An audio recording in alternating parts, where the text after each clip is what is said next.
Საქალაქო სასამართლოს მოსამართლე რამდენიმე წუთში დაიწყებს კიდევ ერთი ადმინისტრაციული საქმის განხილვას. ამჯერად სანქცირებულ მოსამართლეს მოუწევს იმ ადამიანების მოსმენა, რომლებიც პოლიტიკური ნიშნით გაათავისუფლეს რამდენიმე დღის წინ სამსახურიდან. საქმე ეხება გამოცდების ეროვნული ცენტრის თანამშრომლებს, რომლებიც ღიად აფიქსირებდნენ თავიანთ პოზიციას ქართული ოცნების რუსული პოლიტიკის მიმართ და სწორედ ეს გახდა სავარაუდოდ მიზეზი იმისა, რომ ისინი სამსახურიდან დაითხოვეს. ყოველ შემთხვევაში ამაზე საუბრობენ ეროვნული ცენტრის თანამშრომლები, რომლებიც ახლა საქალაქო სასამართლოს ხდომათა დარბაზში იმყოფებიან და შინაგან საქმეთა სამინისტროს თანამშრომლები მათ ადმინისტრაციულ სამართალ დარღვევას ედავებიან. უფრო კონკრეტულად კი გამოცდების ეროვნული ცენტრის ყოფილ თანამშრომლებს, რომლებიც 20 წლის განმავლობაში სწორედ ამ უწყებაში მუშაობდნენ, ედავებიან რუსთაველის გამზირზე ტროტუარზე დგომას. ეს არის მთავარი მიზეზი, რის გამოც ძალოვანმა უწყებამ ადმინისტრაციული წარმოება დაიწყო ამ კონკრეტული ადამიანების მისამართით. თუმცა დღეს მთელი დღის განმავლობაში საქალაქო სასამართლოში ერთმანეთის მიყოლებით გრძელდება პროცესები იმ ადამიანების,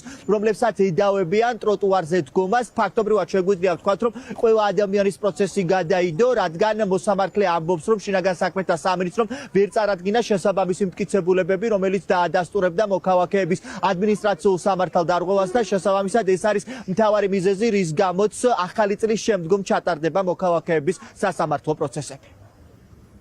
17 დეკემბერს ზოგადად რუსთაველიდან წამოვედი თავისუფლების მეტროს მიმართულებით.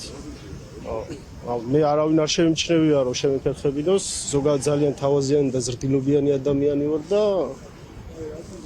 იქ სიამოვნებით გავატარებდი ნებისმიერ ადამიანს.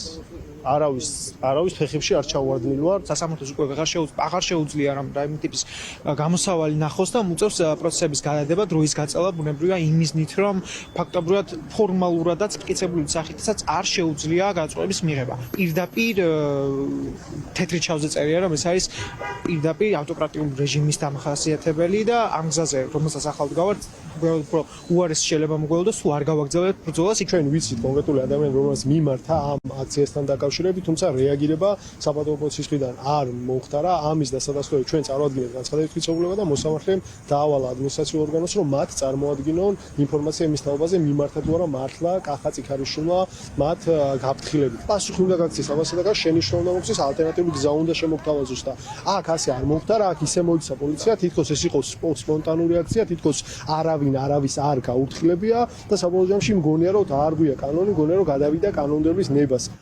უკვე რამდენიმე დღე არად საქალაქო სასამართლოში ერთმანეთის მიყოლებით იბარებენ შინაგან საქმეთა სამინისტროს თანამშრომლები იმ ადამიანებს, რომლებიც უწყვეტი აქციის მონაწილეები არიან. ეს ადამიანები თვლიან, რომ ეს ყველაფერი უკავშირდება დაშინებას, რადგან ფართომასშტაბიანი საპროტესტო აქცია არის დაგეგმილი 31 დეკემბერს ახალი წლის ღამეს ქვეყნის მთავარ გამზირზე და ეს აქცია, რა თქმა უნდა, ქართულ ოცნებას უქმნის დისკომფორტს და შესაბამისად ისინი მიიჩნევენ, რომ დაბარებები საქალაქო სასამართლოში მხოლოდ და მხოლოდ მიანიშნებს იმას, რომ ქართულ ოცნებას საპროტესტო აქცია. Bis